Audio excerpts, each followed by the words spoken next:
One of the requests that we've had from our client is to add a little more detail to one of the buildings by putting a single large window in the upper front wall of the building. We're going to use the graphite modeling tools in the sub-object mode and learn a few new tools. By now you should be familiar with how to open a file. So open the file chapter 3 window01.max. Once the file opens, you'll see the town located on the landscape.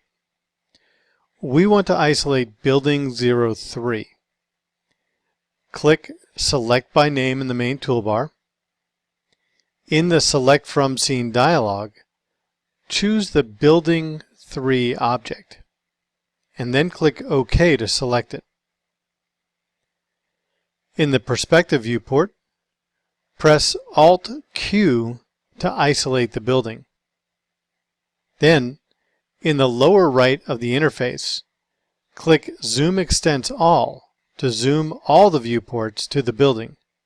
You may have to click this more than once. Now, select the building and press Alt-W to maximize the perspective viewport so that we may work more closely with our model. To make it easier to do sub-object editing on an editable poly object, move your cursor to the upper left of the viewport, click on the Viewport Shading menu option, and choose Edged Faces from the drop-down. This tells 3ds Max to display all of the visible polygon edges in your model, as well as the shaded geometry, and that makes it easier to edit our model. We'll zoom in on the front portion of the building.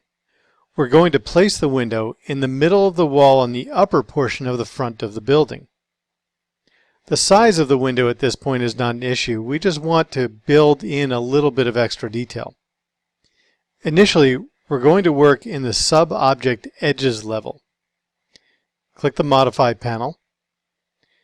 The Graphite Modeling Tools Contextual tab is only available when you're in the Modify panel with the Editable Poly selected. From the Polygon Modeling panel, click on the Sub-Object Edge option.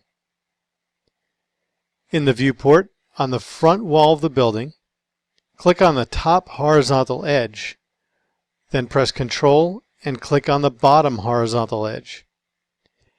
Now we have the two long horizontal edges of our front wall selected. Here's where the difference lies in the editable poly as compared to the editable mesh object. From the Graphite Modeling Tools Contextual tab, click Loops. Then select Connect Settings from the Connect drop-down tool. That will open up the caddy in the viewport.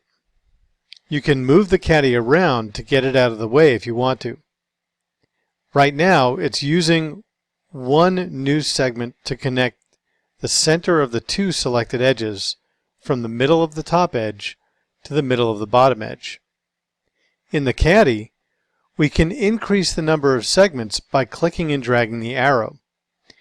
We can increase it 1, 2, 3, 4, 5, 6, 7, however many segments you need to put in for your particular modeling requirements.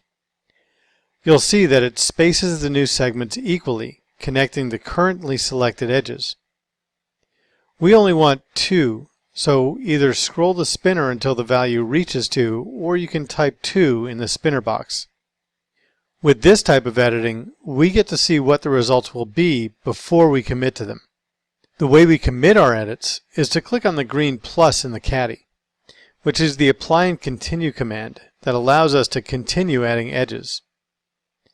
We have connected and created 2 new vertical edges, which will define the boundaries for our window frame. Now we need to connect these 2 edges.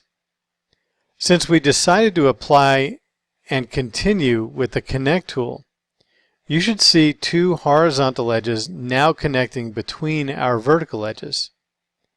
Commit this edit by clicking the check on the caddy. Right now the window is a little bit narrow, so let's adjust the height. Click on only the top new horizontal edge. Then, in the main toolbar, click the Select and Move tool. We want to make sure that we restrict the movement only to the Z-axis. So make sure you pick right on top of the Z-axis of the gizmo and it will highlight yellow. Now click and drag up to move the top edge up a little bit. Remember, this is not being created to any specific size.